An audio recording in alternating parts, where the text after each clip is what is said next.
শোণিতপুৰ ৰঙাপাৰাৰ মছজিদত দুৰ্বৃত্তৰ উদ্ভণ্ডালি মছজিদৰ দুৱাৰত অগ্নিসংযোগ দেৱালত লিখিলে গাই কাটনা মানাহে ঈদ-উজ-জোহাৰ প্ৰাক্ষণত ৰঙাপাৰাৰ ঠাকুৰবাৰী মছজিদত একাংশ সমাজ বিৰোধীৰ অটপালি নিশা জ্বলাই দিলে মছজিদৰ দুৱাৰ দেৱালত লিখি থৈ গ'ল কুৰবানী নিদিবলৈ সতৰ্কবাণী ভিন্ন ধৰ্মাৱলম্বী লোকৰ বসতিপূৰ্ণ অঞ্চলটোত এই ঘটনাক লৈ সৃষ্টি হৈছে অপ্ৰীতিকৰ গোটেই ৰাইজ আমি ইয়াতে বিভিন্ন ধৰ্মাৱলম্বী লোক আছে তেখেতলোকো আহিলে আহাৰ পিছত আমি চালো ইয়াতে দুৱাৰখনত জুই লাগিছে আৰু তাতে লিখিছে যে গাই কাটনা মানা সেইটোৱে যে এনেকুৱা কাম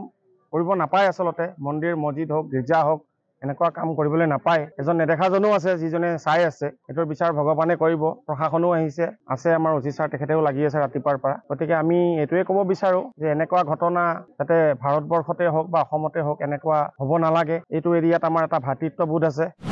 বঙালমাৰা আৰক্ষীয়ে জব্দ কৰিলে গৰু ঈদ-উজ-জোহাৰ প্ৰাক্ষণত বজাৰলৈ বিক্ৰীৰ বাবে অনা গৰু জব্দ কৰিলে আৰক্ষীয়ে বঙালমাৰাৰ বজাৰ আছিল বৃহস্পতিবাৰে কিন্তু ঈদ-উজ-জোহাৰ বাবে বজাৰ সমিতিয়ে বুধবাৰে আয়োজন কৰিছিল বজাৰখন একাংশ লোকে বজাৰলৈ বিক্ৰীৰ বাবে অনা গৰু জব্দ কৰি ৰখাত ক্ষোভ ৰাইজৰ পুলিচে কৈছে গৰু বজাৰত বাজি পাৰমিশ্যন নাই তোমালোকে গৰু যতে ততে ঘৰত লৈ গুচি যোৱা তেতিয়া আমি গৰু লৈ উলিয়াই গুচি গ'লো আকৌ পুলিচে পিছে পিছে ৰাস্তাত গৈ পুলিচে আমাৰ গৰুটো খেদি আকৌ থানালৈ আনে হাইলাকান্দিতো জব্দ গৰু ভৰ্তি ট্ৰাক দুখনত আছিল 8টা বাৰ্মিজ গৰু